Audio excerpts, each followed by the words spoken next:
The Houston Rockets entered the 2025 NBA season with a lot of promise. Now, the expectations for them wasn't really that high considering they were such a young team and they still had a relatively new head coach. But once the season started, the Houston Rockets were on fire. They actually went as high to the number 2 seed in the Western Conference. This was due to a multitude of things. You had youthful energy, defensive intensity, great coaching, and great performances from players like Fred VanVleet, Alperen Şengün, Jalen Green, and Amen Thompson. But ever since the All-Star break, and really a little bit before the All-Star break, the Rockets have been on a downfall. As they went from that number 2 seed in the West all the way down to the 5 seed. There's a multitude of reasons you can look at for this. Some of it has been execution late in the game. Some of it has been some players are going out, such as Fred VanVleet. Some of it has been these players that are playing so well at the start of the season, like Alperen Şengün, like Jalen Green, like Amen Thompson, have kind of hit a wall. That seems like really what has happened. The Rockets have hit a wall in this season. But it's not safe to give up on the Rockets. Now, the first sign of trouble in Houston occurred right before the All-Star break when the Houston Rockets went on a 6-game losing streak, which is far from what they were used to in January, where they were just winning, and not just winning against lower tier level teams below 500 teaming teams. They were beating legitimate playoff contenders, and then they go on a 6-game losing streak. But they turn it around. They win 5 of their next 7 games. But ever since the All-Star break, they have lost 11 of their 16 matches. And Coach Ime Udoka attributes this lack of success and all of this losing to the things that were making them so successful when the season first started. That's lack of defensive intensity, that's lack of youthful energy, and it's been injuries. Players like Fred VanVleet has been struggling all season with lingering ankle issues, and with him being the vet on this team, him being out hasn't really helped a whole lot. Because now you just have a bunch of young players with not a lot of experience trying to execute things down the stretch within games, and that just really isn't something that young players are very good at traditionally in the history of the NBA. So with Fred VanVleet being out with lingering ankle issues, with Tari Eason being out and he's one of your best defensive players, and with Dylan Brooks struggling with some stuff off the court, it's just a lot of issues that have accumulated over time that has led to this lack of success for the Rockets. And as we all know, one thing that injuries are guaranteed to do to a team is disrupt the rhythm, especially when you have some of the best and most key contributors for a team are out. And when they can't play consistently, it's almost impossible for a team to establish a consistent rhythm, and therefore you can't be really successful, and that's going to lead to you losing a bunch of games. But that's not the only thing that has affected this team. But injuries are not the sole reason that the Houston Rockets have been struggling to win games. Another big piece of this is their lack of ability to execute on offense in half-court sets. The Rockets, they kind of get their bread and butter when it comes to scoring on fast break opportunities where they can get a rebound, get a steal, force a turnover, do something like that, and just run down the floor and get a quick little bucket. But when it comes into the half-court type of sets that you have to be kind of good at if you're going to play in the playoffs, the Houston Rockets have struggled with this. The Rockets actually ranked near the bottom of the league in points per possession since the middle of the season. And this is atrocious and explains a lot why the Rockets are struggling. Because a lot of teams are starting to lock in. They're starting to figure out how to beat the Rockets. You get enough film on the team, you can kind of see how to beat them. And the Rockets are a team who, in the half-court set, they're not really that good. And a team that focuses and predicates their offense on getting a lot of points in fast break, off of turnovers, things like that, it's just not going to bode well over the long term throughout the season. And definitely not going to bode well once you go further into the playoffs. On top of this, defensive lapses have become way more frequently in Houston, which is surprising. One of the reasons I gave you earlier as to why they were so successful and as to why they were competing for the number 1 seed in the West was because of how good their defense was. However, recently, that hasn't been the case at all. The Rockets have had a lot of defensive lapses, and it's primarily due to how their defense is run and who is playing on the court. See, the Rockets do a very aggressive defense that focuses on switches, icing, all those type of things on defense. And when you have something like this, it can be good. And when it's good, it's great. You're going to have one of the best defenses in the entire NBA. And it kind of forces a lot of teams to kind of shift how they play because you have a lot of pressure in their face. You're playing real aggressive. It forces teams to make decisions on the fly. However, recently, some over pursuit, some over aggressiveness has led to a lot of lapses and some young players just forgetting their overall assignments. On top of that, they have some liabilities on the defensive end of the ball. A player like Alperen Şengün, who offensively he is amazing, defensively he gives up a lot.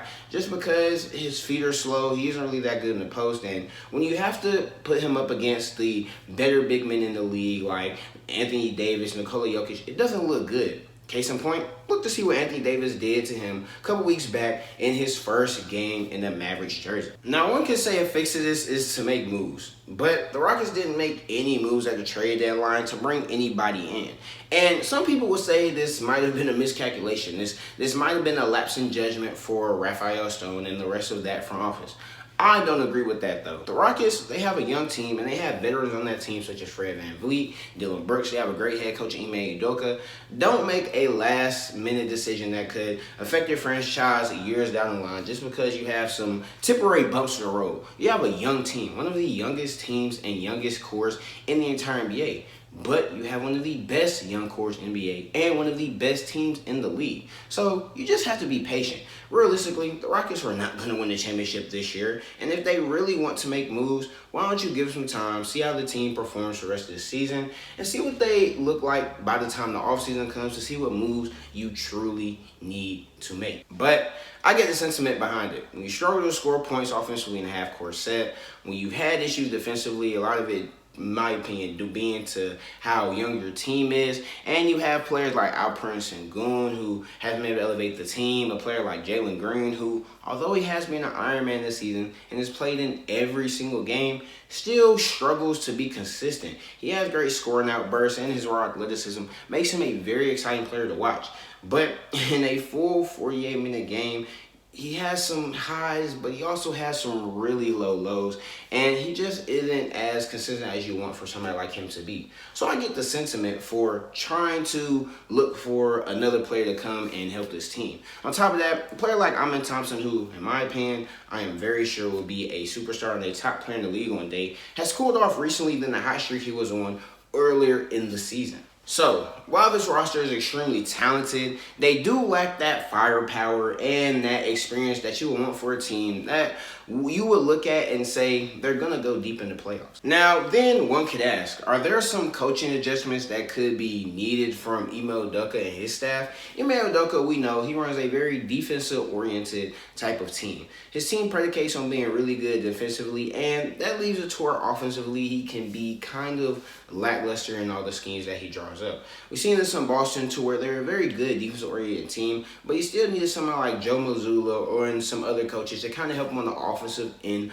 of the ball, just to make sure his team is as good offensively as they are defensively. And with this aggressive defensive scheme and the way they switch so often, it leads to a lot of mismatches, leads to a lot of players being in a lot of predicaments they don't want to be. And with how young these players are, they don't really know how to properly adjust off of these switches and how to put themselves in a more favorable position. And one could argue that Ime needs to kind of make some adjustments to his game plan, which he has slowly but surely throughout the season, putting his players in better positions to succeed on the court and kind of getting them in less let's say unfavorable positions as the season's gone on the defensive end of the ball.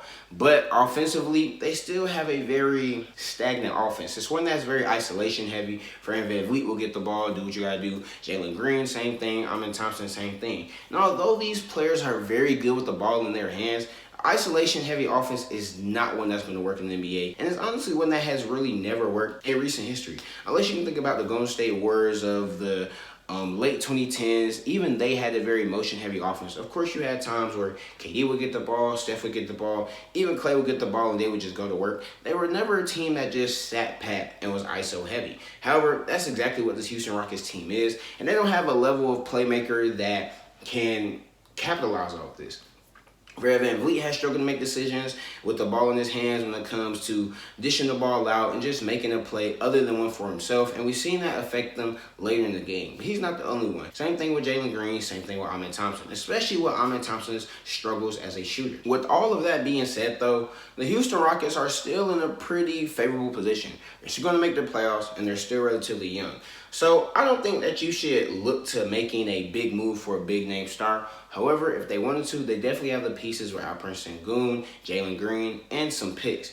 But I just don't think that's something they need to look to right now. I think you already have your star, potential superstar, Alperen Thompson. Just continue to develop guys. Of course, there's going to be some guys you may have to ship out, other guys you may have to bring in as the season goes on.